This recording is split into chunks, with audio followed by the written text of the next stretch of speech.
നമസ്കാരം.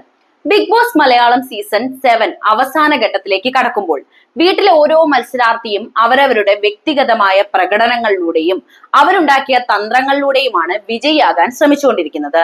ആരായിരിക്കും ഈ സീസണിലെ വിജയി എന്ന ചോദ്യത്തിന് ഉത്തരം നിങ്ങൾ എന്തു പറയും? അങ്ങനെ നോക്കുകയാണെങ്കിൽ നിലവിലുള്ള മത്സരാർത്ഥികളുടെ പ്രകടനത്തെയും അതുപോലെ തന്നെ അവർക്കുള്ള പ്രേക്ഷക പിന്തുണയെയും ആശ്രയിച്ചാണ് ആ വിജയം ഇരിക്കുന്നത്. ഓരോ മത്സരാർത്ഥിയെ കുറിച്ചും അവരുടെ വിജയ സാധ്യതകളെ കുറിച്ചും നമുക്കിന്ന് പരിശോധിക്കാം. ടിക്കറ്റ് ഫിനാലെ വിജയിച്ച് ഫിനാലയിലേക്ക് നേരിട്ട് പ്രവേശനം നേടിയ ഏക മത്സരാർത്ഥിയാണ് നൂറ.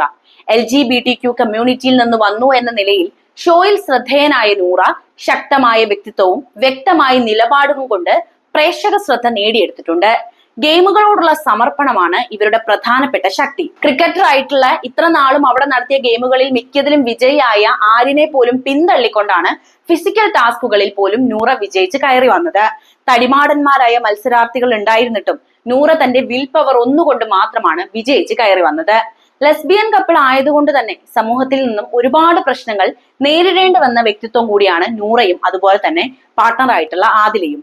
ഷോയുടെ ഇടയിൽ പോലും മത്സരാർത്ഥിയായ ലക്ഷ്മിയിൽ നിന്നും വീട്ടിൽ കയറ്റാൻ പറ്റാത്തവർ അല്ലെങ്കിൽ കൊള്ളാത്തവർ എന്ന പരാമർശം ഇവർക്ക് നേരെ ഉണ്ടാവുകയുണ്ടായി. ലാലേട്ടന് മുന്നിൽ കരഞ്ഞ നൂറയെ ജനങ്ങൾ ഏറ്റെടുക്കുകയായിരുന്നു എന്നതാണ് സത്യം. പൂമ്പാറ്റകളായി നിന്നിരുന്നവർ ഷോയെ മുന്നോട്ട് കൊണ്ടുപോകുന്നതാണ് പിന്നീട് മലയാളി പ്രേക്ഷകർ കണ്ടത്. അടുത്തതായി പൊതുവെ പ്രേക്ഷകരുടെ വലിയ പിന്തുണ നേടിക്കൊണ്ടിരിക്കുന്നവരിൽ മുൻപന്തിയിൽ നിൽക്കുന്ന അനീഷ് തറയിലിനെ കുറിച്ചാണ് പറയുന്നത്. കോമണർ എന്ന നിലയിൽ വീട്ടിലെത്തിയ അനീഷ് എഴുത്തുകാരൻ, കർഷകൻ എന്നീ വ്യക്തിത്വങ്ങളിലൂടെയാണ് അറിയപ്പെട്ടത്. തന്റെ വികാരങ്ങളെ നിയന്ത്രിച്ചും സംയമനം പാലിച്ചുമുള്ള കളിയാണ് അനീഷ് അവിടെ കളിച്ചിരിക്കുന്നത്. അനീഷിന്റെ സംസാരത്തിലെ നിഷ്കളങ്കതയും അതുപോലെ തന്നെ എല്ലാവരോടുമുള്ള സൗഹൃദപരമായ സമീപനവും കുടുംബ പ്രേക്ഷകർക്കിടയിൽ വലിയ സ്വീകാര്യത നേടാൻ അദ്ദേഹത്തിന് സാധിച്ചിട്ടുണ്ട്. അടുത്തത് മിനിസ്ക്രീനിൽ പ്രേക്ഷകർക്ക് പരിചിതയായ താരമാണ് അനുമോൾ. ടാസ്കുകളിലെ പ്രകടനത്തിലൂടെയും വ്യക്തിപരമായ പ്രശ്നങ്ങളെ നേരിടുന്നതിലെ പക്വതയിലൂടെയുമാണ് അനുമോൾ മുൻനിരയിൽ തന്നെ സീറ്റ് ഉറപ്പിച്ചിരിക്കുന്നത്.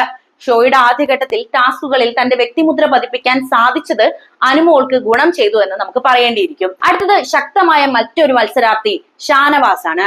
ടാസ്ക് പെർഫോമൻസുകളിലും തന്ത്രപരമായ നീക്കങ്ങളിലും സ്ഥിരത പുലർത്തുന്ന താരം കൂടിയാണ് ഷാനവാസ്. എങ്കിലും ചില സമയങ്ങളിൽ ഉണ്ടാകുന്ന അമിതമായ വൈകാരിക പ്രതികരണങ്ങൾ ആരാധകർക്കിടയിൽ വിമർശനങ്ങൾക്ക് വഴിവെച്ചിട്ടുണ്ട് എന്നത് യാഥാർത്ഥ്യമാണ്. ആശുപത്രിയിൽ പ്രവേശിപ്പിച്ച ശേഷം തിരിച്ചെത്തിയെങ്കിലും അദ്ദേഹത്തിന് കിട്ടിയ വലിയ പ്രേക്ഷക പിന്തുണ വിജയ സാധ്യത വർദ്ധിപ്പിക്കുന്നുണ്ട്. അടുത്ത ആൾ അക്ബറാണ്. ഗായകനും സ്റ്റേജ് പെർഫോമറുമായിട്ടുള്ള അക്ബർ ഖാനും ശക്തമായ മത്സരം കാഴ്ചവെക്കുന്നുണ്ട്. തന്റെ നിലപാടുകൾ ഉറക്കെ പറയാനും വീട്ടിലെ വിഷയങ്ങളിൽ സജീവമായി ഇടപഴകാനും അക്ബർ ശ്രമിക്കുന്നുണ്ട്. അടുത്തത് സമൂഹ മാധ്യമങ്ങളിൽ വലിയ സ്വാധീനമുള്ള സാബുമാൻ ആണ്. വൈൽഡ് കാർഡ് എൻട്രി വഴിയാണ് അദ്ദേഹം വീടിനുള്ളിലെത്തിയത്. ഡാൻസർ, ഫിറ്റ്നസ് പ്രേമി എന്ന നിലകളിൽ പ്രശസ്തനായ സാബുമാൻ വിനോദപരമായ ഉള്ളടക്കത്തിലൂടെയാണ് പ്രേക്ഷകരെ ആകർഷിക്കുന്നത്. ചിരിയിലൂടെ വോട്ട് നേടിയ വ്യക്തിയെന്നും നമുക്ക് പറയാവുന്നതാണ്.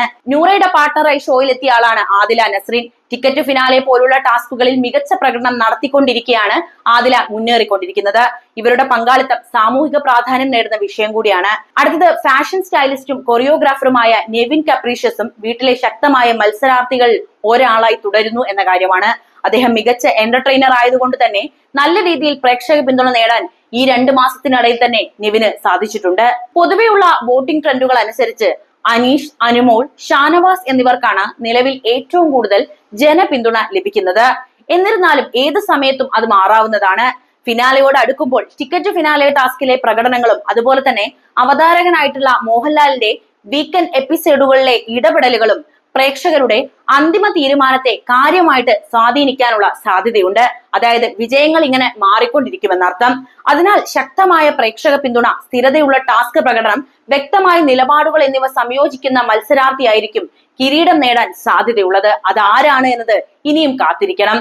ഇതിലെ ഗെയിം ചേഞ്ചർ ആരാണ് എന്നത് ചോദ്യം പ്രസക്തമാണ്. നിലവിലെ ബിഗ് ബോസ് മലയാളം സീസൺ 7ൽ ഏറ്റവും കൂടുതൽ ഗെയിം ചേഞ്ചറായി നമുക്ക് കണക്കാക്കാവുന്നത് നൂറയെയും അവർ നേടിയ ടിക്കറ്റ് ടു ഫിനാലെ എന്ന നേട്ടത്തെയും തന്നെയാണ്. അതായത് നൂറ എന്ന മത്സരാർത്ഥിയാണ് ടിക്കറ്റ് ടു ഫിനാലെ എന്ന ടാസ്ക് വിജയിച്ച് നേരിട്ട് ഫിനാലയിലേക്ക് പ്രവേശനം നേടിയത്.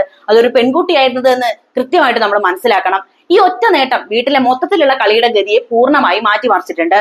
ഒന്നാമതായി ഫിനാലയിലേക്ക് നേരിട്ട് പ്രവേശനം ലഭിച്ചതോടെ ബാക്കിയുള്ള ആഴ്ചകളിൽ നോമിനേഷനെ കുറിച്ചോ എവിക്ഷനെ കുറിച്ചോ നൂറയ്ക്ക് ഒട്ടും ആശങ്കപ്പെടേണ്ട ആവശ്യമേ വരുന്നില്ല. രണ്ടാമതായി ഈ വിജയം മറ്റ് മത്സരാർത്ഥികളെ, അതായത് കടുത്ത സമ്മർദ്ദത്തിലാക്കി എന്നതാണ്. കാരണം ഇനിയുള്ളത് 4 പേരാണ്. 4 പേരെയാണ് ഇതിൽ നിന്ന് കണ്ടെത്തേണ്ടത്. കാരണം 5 പേർക്ക് മാത്രം പ്രവേശനം ലഭിക്കുന്ന ഫിനാലെ സ്ഥാനങ്ങളിൽ ഒരെണ്ണം ഇതിനോടകം തന്നെ നൂറ ഉറപ്പിച്ചിട്ടുണ്ട്. ഇത് ശേഷിക്കുന്നവരെ കൂടുതൽ സമ്മർദ്ദവും അതുപോലെ തന്നെ നന്നായിട്ട് കളിക്കാനും പ്രേരിപ്പിക്കുന്നുണ്ട്. അതുപോലെ തന്നെ സൗഹൃദങ്ങൾ മാറ്റി എഴുതാനും ടാസ്കുകളിൽ കൂടുതൽ കഠിനമായി മത്സരിക്കാനും പ്രേരിപ്പിച്ച ഒരു ഘടകം കൂടിയാണ് നൂറയുടെ ടിക്കറ്റ് ഫിനാലെ. അതിനാൽ വ്യക്തിഗത നേട്ടത്തിലൂടെ ഗെയിമിന്റെ ചലനം മാറ്റിയ നൂറയും TTF വിജയം തന്നെയാണ് ഈ ഘട്ടത്തിലെ ഏറ്റവും പ്രധാനപ്പെട്ട ഗെയിം ചേഞ്ചർ എന്ന് നമുക്ക് മനസ്സിലാക്കാൻ കഴിയുന്നത്. ഇതുകൂടാതെ ഷാനവാസിന്റെ ആശുപത്രിയിൽ നിന്നുള്ള ശക്തമായ തിരിച്ചുവരവ് പ്രേക്ഷകരുടെ ശ്രദ്ധയും അതുപോലെ തന്നെ സഹാനുഭൂതിയും വർദ്ധിപ്പിച്ച മറ്റൊരു പ്രധാന വഴിത്തിരിവായി നമുക്ക് കണക്കാക്കാവുന്നതാണ്. ബിഗ് ബോസ് മലയാളം സീസൺ 7-ലെ ഏറ്റവും കൂടുതൽ കണ്ടന്റ് നൽകിയ മത്സരാർത്ഥി ആരായിരിക്കും എന്നതിന് വ്യക്തമായ ഒരു ഉത്തരം നൽകുക നമുക്ക് പ്രയാസമാണ്, അല്ലെ? എല്ലാവരും കണ്ടന്റ് നൽകിയിട്ടുണ്ട്. കാരണം ഓരോ പ്രേക്ഷകനും വിനോദമായി കണക്കാക്കുന്നത് വ്യത്യസ്ത കാര്യങ്ങളായിരിക്കും. നിങ്ങൾക്ക് എങ്ങനെയാണ് തോന്നുന്നത് ഇപ്പോൾ തന്നെ കമന്റ് ചെയ്യണേ.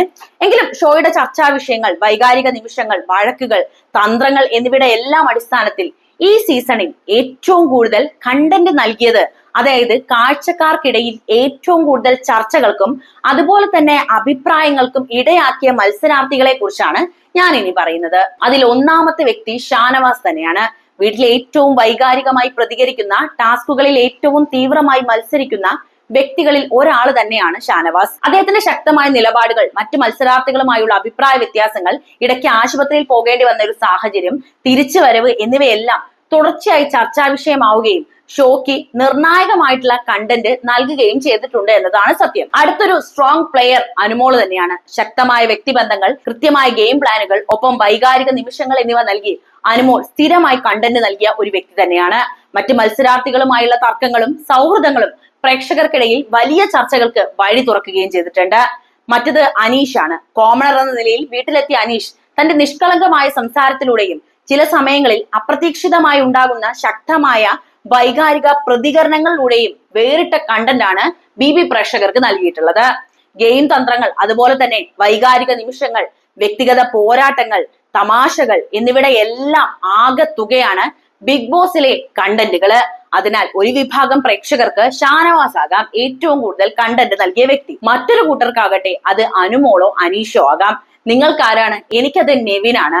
എങ്കിലും തുടക്കം മുതൽ ഒടുക്കം വരെ ഗെയിമിന്റെ എല്ലാ മേഖലകളിലും സജീവമായി ഇടപെട്ട് ചർച്ചകൾക്ക് വഴി തുറന്ന വ്യക്തികൾ എന്ന നിലയിൽ ഇവരെല്ലാം മുന്നിൽ നിൽക്കുന്നു എന്നത് യാഥാർത്ഥ്യമാണ്.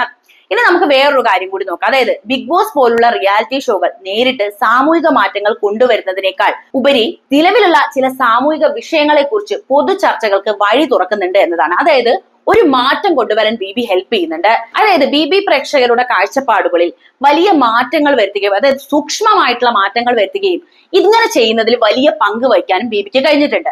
ബിഗ് ബോസ് മലയാളം സീസൺ 7 സമൂഹത്തിൽ കൊണ്ടുവന്നതോ ചർച്ചയാക്കിയോ ആയ പ്രധാന മാറ്റങ്ങളും വിഷയങ്ങളുമാണ് നമ്മൾ ഇനി നോക്കുന്നത്. ഒന്നാമത്തെ വിഷയം LGBTQ കമ്മ്യൂണിറ്റിനെ കുറിച്ചാണ്. ഈ സീസണിലെ മത്സരാർത്ഥികളായിട്ടുള്ള ആദിലയും നൂറയും LGBTQ, അതായത് ലെസ്ബിയൻ കപ്പിൾസ് ആണ്. പരസ്യമായി തങ്ങളുടെ ബന്ധം പ്രഖ്യാപിച്ചും അതിനുവേണ്ടി സമൂഹം നേരിടുന്ന വെല്ലുവിളികൾ തുറന്നു പറഞ്ഞും ഇവർ വലിയ ശ്രദ്ധ നേടിയെടുത്തിട്ടുണ്ട്. ഒരു മുഖ്യധാരാ വിനോദ പരിപാടിയിൽ ലെസ്ബിയൻ ബന്ധം തുറന്ന് ചർച്ച ചെയ്യപ്പെട്ടത് ഈ വിഷയത്തെക്കുറിച്ചുള്ള പൊതുജനങ്ങളുടെ സംശയങ്ങൾ നീക്കാനും ഈ വിഭാഗങ്ങളോടുള്ള സാമൂഹിക സ്വീകാര്യത വർദ്ധിപ്പിക്കാനും സഹായിച്ചിട്ടുണ്ട്. ഇത്തരം ബന്ധങ്ങൾ അസ്വാഭാവികമല്ല എന്ന് വലിയൊരു വിഭാഗം പ്രേക്ഷകർക്ക് മനസ്സിലാക്കാൻ ഇതിലൂടെ കഴിഞ്ഞു എന്നതാണ് യാഥാർത്ഥ്യം. സർക്കാർ ജോലിക്കാരനും എഴുത്തുകാരനുമായിട്ടുള്ള അനീഷിനെ പോലുള്ള സാധാരണക്കാർ വീട്ടിലെത്തിയതോടെ സെലിബ്രിറ്റികൾക്ക് മാത്രമുള്ള ഇടമല്ല ബിഗ് ബോസ് എന്നും സാധാരണക്കാർക്കും അവരുടെ ജീവിതാനുഭവങ്ങൾ പങ്കുവെക്കാനുള്ള വേദി ഇവിടെ ഉണ്ടെന്നും തെളിയിച്ച ഒരു കാര്യം തന്നെയാണ്. ഇത് പ്രേക്ഷകരുമായി കൂടുതൽ വൈകാരിക ബന്ധം സ്ഥാപിക്കാൻ ഷോയെ സഹായിച്ചു എന്നതാണ് സത്യം. വീട്ടിലെ മത്സരാർത്ഥികൾ അനുഭവിച്ച കടുത്ത മാനസിക സമ്മർദ്ദങ്ങളും വൈകാരിക ബന്ധങ്ങളും ദേഷ്യം നിയന്ത്രിക്കുന്നതിലെ പ്രശ്നങ്ങളും ഷോയിൽ വലിയ ചർച്ച വിഷയമായിട്ടുണ്ട്. ഇത് പ്രേക്ഷകർക്കിടയിൽ മാനസികാരോഗ്യത്തിന്റെ പ്രാധാന്യത്തെക്കുറിച്ചും അതുപോലെ തന്നെ സമ്മർദ്ദങ്ങളെ കൈകാര്യം ചെയ്യുന്നതിനെ കുറിച്ചും ആരോഗ്യപരമായ ചർച്ചകൾക്കും തുടക്കം കുറിച്ചു.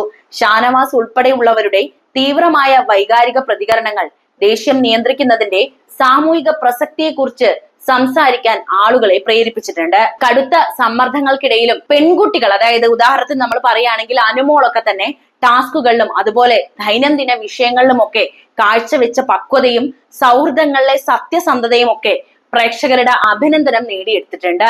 ഇത് സ്ത്രീകളെ കുറിച്ചുള്ള പൊതുവായ സ്റ്റീരിയോ ടൈപ്പുകളെ ചോദ്യം ചെയ്യാൻ സഹായിച്ചു എന്നതും സത്യമാണ്. ഇതിന് ഒരുപക്ഷെ എതിർവാദങ്ങൾ ഉണ്ടാകാം. ചുരുക്കത്തിൽ ബിഗ് ബോസ് സീസൺ 7 സമൂഹത്തിൽ നേരിട്ടുള്ള മാറ്റങ്ങൾ സൃഷ്ടിച്ചിട്ടില്ല എങ്കിൽ പോലും പാർശ്വവൽക്കരിക്കപ്പെട്ട വിഭാഗങ്ങളെ മുഖ്യധാരയിലേക്ക് കൊണ്ടുവരാനും അതുപോലെ തന്നെ വൈകാരികവും സാമൂഹികവുമായ വിഷയങ്ങളെക്കുറിച്ച് പ്രേക്ഷകർക്കിടയിൽ വലിയ രീതിയിലുള്ള ചിന്തകൾ ഉണർത്താനും അതുവഴി സൂക്ഷ്മമായ കാഴ്ചപ്പാടുള്ള മാറ്റങ്ങൾ വരുത്തുവാനും സഹായിച്ചു എന്നത് ഇവിടെ എടുത്തു പറയാനുണ്ട്. പിന്നെ ഞാൻ വീഡിയോയുടെ തുടക്കത്തിൽ ചോദിച്ച ചോദ്യം ഒരിക്കൽ കൂടി ആവർത്തിക്കുകയാണ്. ഇനി ഒരാഴ്ച കൂടി മാത്രമേ ഈ സീസൺ ഉള്ളൂ. അപ്പോൾ ഈ സീസണിൽ വിജയിക്കുമെന്ന് നിങ്ങൾ കരുതുന്ന വ്യക്തി ആരാണെന്ന് ഇപ്പോൾ തന്നെ കമന്റ് ആയിട്ട് രേഖപ്പെടുത്തണേ. മറ്റൊരു വാർത്തയുമായിട്ട് വീണ്ടും വരാം. നന്ദി.